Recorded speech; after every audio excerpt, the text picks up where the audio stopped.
I see somebody right now. The excuse is built into next year already.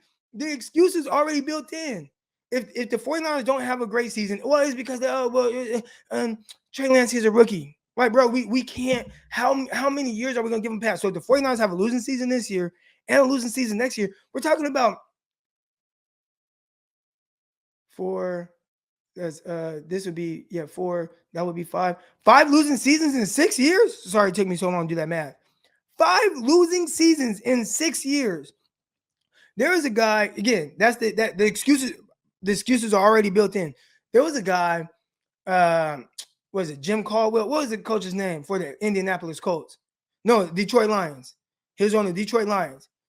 He had 3 winning seasons in 4 years, and they fired his ass. And one of those ones, he won double digits. They fired him. He had multiple winning seasons. Now, okay, you can say, well, he had a good quarterback, whatever. At the end of the day, he had multiple winning seasons, 3 winning seasons in 4 years, and they canned him.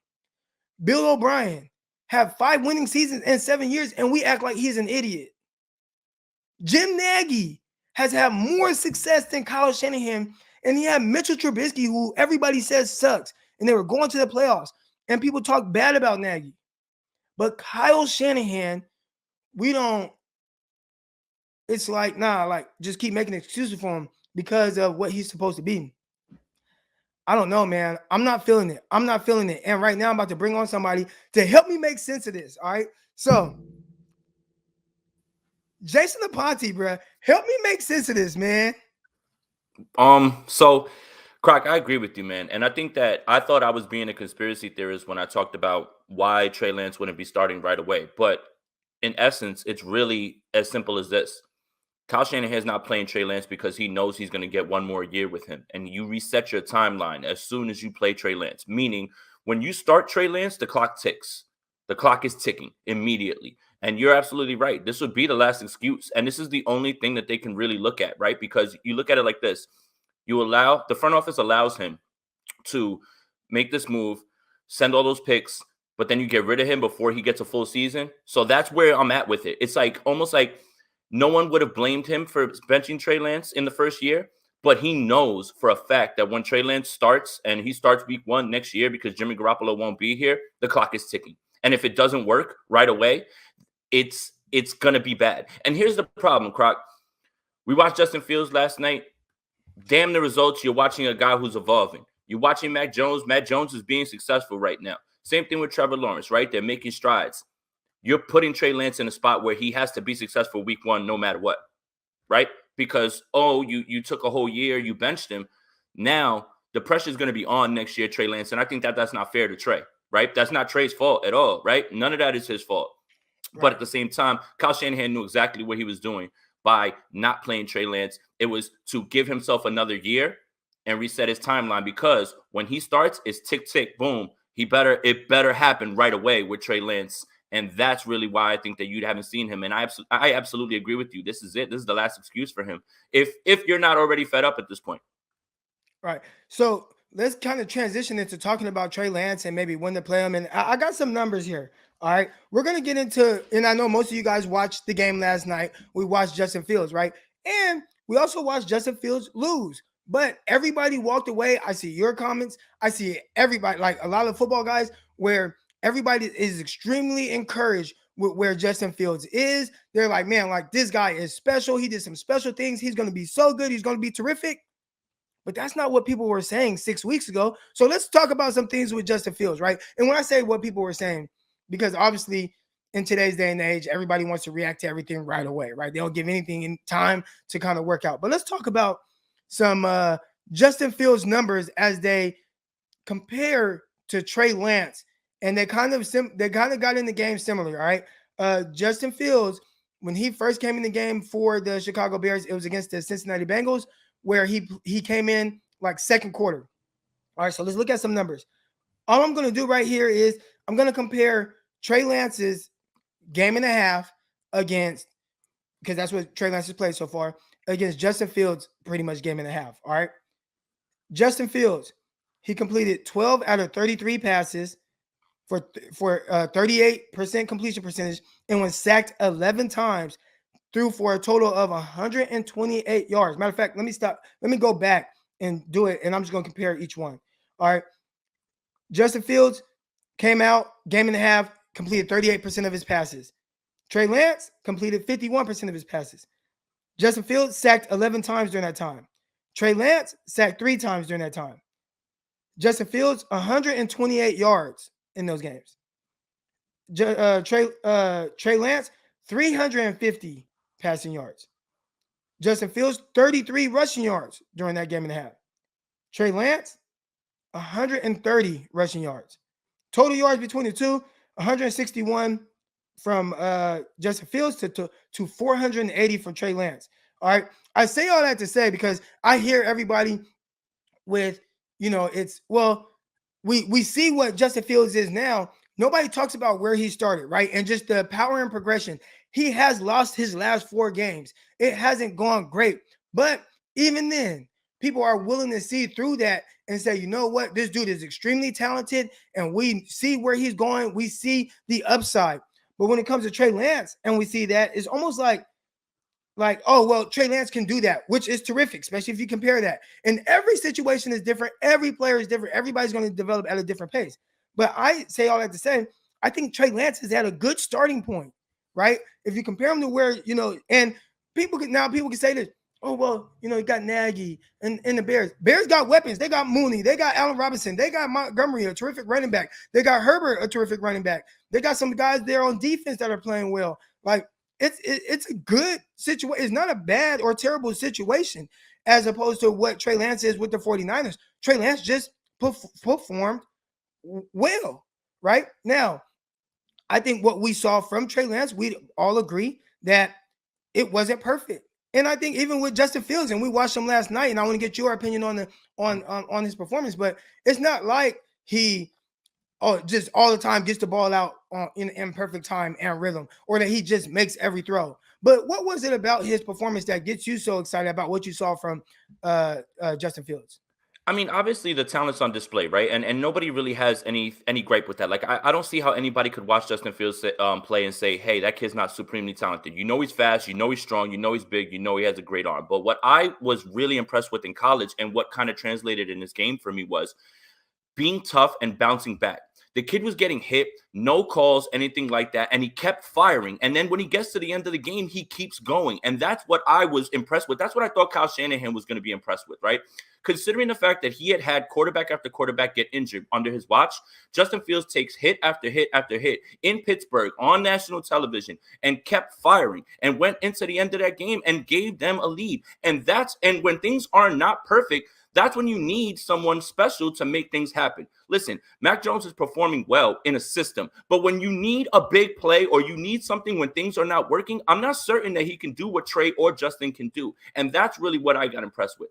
You take hit after hit, the game's not going your way, but your head never drops and you keep firing. And the kid kept firing. And last night when he needed it on the money, right? I mean, obviously that last drive was a few seconds left on the clock. There was no timeouts left. You really can't do too much there. I'm not going to kill him for that. But when you needed it and it was money time, he performed and he kept bouncing back. If you allow him to sit around, that's what you need, is that toughness, that mental toughness to just keep firing, man, because the talent's there, man. The off-balance throws you see, that touchdown to Mooney, beauty. That touchdown against the 49ers, that throw to Kmet, which was literally fingertips away from Josh Norman. All of that is there. But when things are not going right, can you keep your head on the swivel? Can you keep your head up and can you keep firing? That's what I walked away with.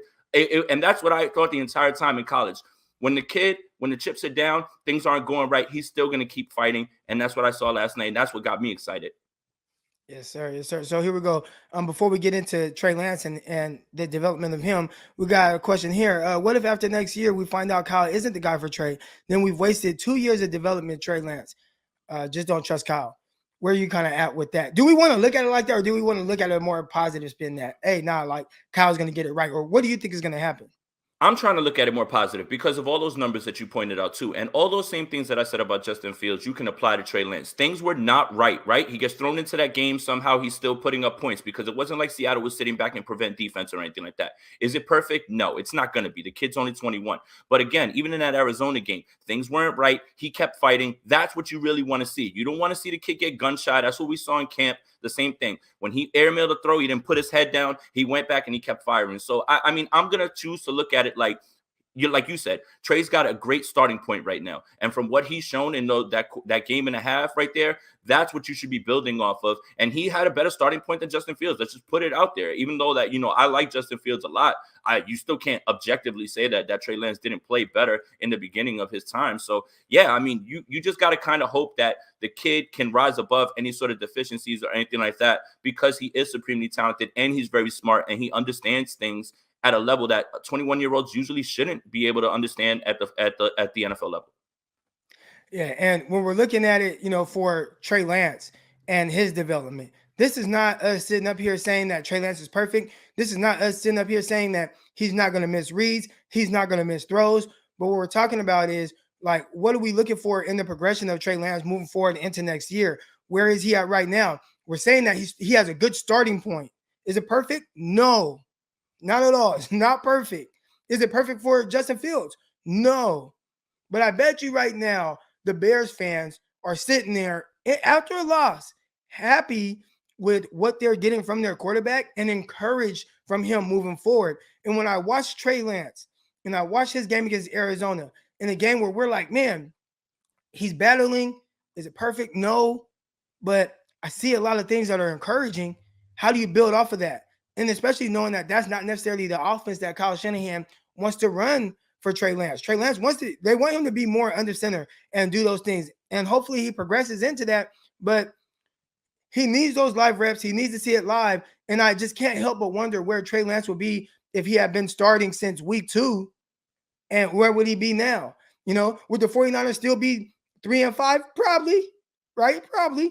But you'd be much more encouraged with where they're heading. And right now, I think that's the tough part, because we don't know what's happening. We don't know where the 49ers are headed. We're not encouraged by anything that's going on right now. Right. And that's the thing, right? In the offseason, people ask, well, what would be a successful season? And, everybody's all about, oh, Super Bowl, this and that. No, the successful season for the 49ers is Trey moving in a direction where his arrow is pointing up and his development is working. Who knew that reps work? Because now look at Justin Fields. Right. Things are not perfect around him. You're right. Nagy, whatever, make all those excuses. But game reps matter. And you're talking about a starting point, and you're talking about what would be a successful season. Then you're talking about Trey Lance going in the right direction. Things are not going to be perfect. Things are going to get rough. Peyton Manning was awful his first year. Did the coach say, man, we're not going to stick with this guy. We got to pull the plug on him? I know this is a different time. We're not comparing, because the quarterback situations now are different, right? Kyler Murray, Josh Rosen, all that stuff has kind of changed the timeline for quarterbacks now. It's a lot shorter, right? Like, Kyler Murray comes in, takes Josh Rosen's job. Josh Rosen never gets to do anything ever again, right? In and out, right? You make the move for the better quarterback. But if Trey Lance is developing and this team is still 3-5 and they have encouraging, not encouraging losses, because there's no moral victories or anything like that as a 49er fan. But if Trey Lance is out there playing well and he's ascending, then 49er fans would be excited. And I think you're absolutely right about that. So what's a successful season? It should be, where is Trey Lance in his development? Where is he in terms of experience? And where is his arrow pointing going into a full offseason next year with Kyle Shanahan? I think that would be a successful season for the 49ers. Yeah, and that was one of my arguments, early on, because a lot of people were saying Super Bowl, this is Super Bowl roster. And I get it. It's a good team. Like, I understand that. But to me, this team will go as far as Trey Lance takes them. And the sooner you get to that point, the better you're going to be. So I think in theory, I get what Kyle Shanahan was trying to do. Let it happen organically. Let it play out. Got Jimmy Garoppolo. We're going to win games. We're going to go to the playoffs and potentially compete for a Super Bowl. That has not happened. And right now, I think Kyle Shanahan is trying to look at his team, trying to figure out what they are and what they aren't. The players are trying to look at this team and try to figure that out. They need some type of spark. They need some type of change. They need some type of level of encouragement. And I'm not saying that Trey Lance is going to change the 49ers having a better win-loss record, but I do think he can inject some positive energy and some positive optimism within the team. So we'll see if it happens. And again, even when he does get in, there's going to be missed throws. There's going to be missed reads. I see somebody talked about his mechanics. I'll never act like I know everything about quarterback mechanics. I usually will talk to some of my guys who are quarterback guys. And after his first game, obviously we had JT O'Sullivan. He went on, he did a live breakdown on Trey Lance's first game against the Arizona Cardinals, and a lot of people had an issue with the release. So I asked JT Sullivan about that. I'm like, hey, is his release too long? He said no issues with his release. With most quarterbacks that you talk to, it's all about that the feet, working from the ground up. So with Trey Lance, if he does get in trouble, a lot of times it's with his feet, bouncing up and down. JT Sullivan has talked about that since he was at North Dakota State, getting to what he says heel clicky, right? He's too heel clicky, getting up on his toes, coming back down, throwing passes, and that's leading to some inaccurate throws. Those are things that you can improve on. Those are things you can work on. But I think also until the game really starts to kind of slow down for him, you're going to see some of those things. But you also see some of the special things he can do. And the more he plays, the more special things you're going to do. Just like with Justin Fields. I'm pretty sure after taking 9 sacks in one game and netting 1 passing yard for an entire game, people weren't very optimistic. They were like, oh, he's a bust. He's the wrong guy, right? But they kept playing him. Next thing you know, he starts against the Lions, starts making some throws. They're encouraged by what they're seeing. Kept it going. Ended up playing the Raiders. They beat the Raiders. You start to see just signs that are encouraging, even in losses. Play against the 49ers. Had maybe 300 yards, combined between passing and rushing. 100 rushing yards, 2 tutties. Yep. Yeah, and you see the sidearm throw that he made, the special play on the move, and you just start to see some of the things that they can do from a special aspect. And I think that's what we want to see from Trey Lance. For me, it's even if it kind of results in a loss, and I don't want to see the 49ers lose, but if the 49ers are going to lose, which they're doing now, I would be much more encouraged if you were seeing some positivity from Trey Lance. So right, and in terms of Trey Lance and missing reads, honestly, I'm really actually much more encouraged than people think that he is as far as where his development is. Right. So side by side, yesterday I got the all 22 from the Arizona game. They ran the bang dig concept with Jimmy Garoppolo, and it comes open in the middle of the field, but Jimmy Garoppolo checks it down. Okay, that's a completion. You're fine with that. But they ran that same concept in the Seattle game, and Trey Lance banged it in the middle of the field to the guy right there. So, I mean, like in terms of reads, you should be very encouraged where Trey Lance is right now. And that should be more fuel to the people who say he needs to get more reps, because you saw it in preseason as well, too. The Chargers game, the touchdown to Travis Benjamin. 1, 2, hold the guy, hold your safety, and then boom, hit right Travis Benjamin over the middle. This is a kid who's never played at the NFL level, and he's doing things that right now sometimes an 8-year veteran isn't doing. And that's just the facts. I'm not trying to dump on Jimmy Garoppolo because I heard you say it earlier, and I'm kind of like jumping out with a shield right now. Jimmy Garoppolo's not playing bad. He's not at all. And when they make this switch, it's not going to be necessarily because Jimmy Garoppolo's playing awful. Like, that's just not what's happening. It's just it's time. It's time. Like, now this is it. Like, you're it doesn't really make sense to continue to do that. So in that way, you should be encouraged with where he's at with his progressions and his reads, because he's further along than I would have ever thought a 21-year-old would be, especially having a year off from football. So, I mean, I don't know if we're strengthening the case for Trey to start all the time or whatever, but these are just the things I'm seeing as well, too.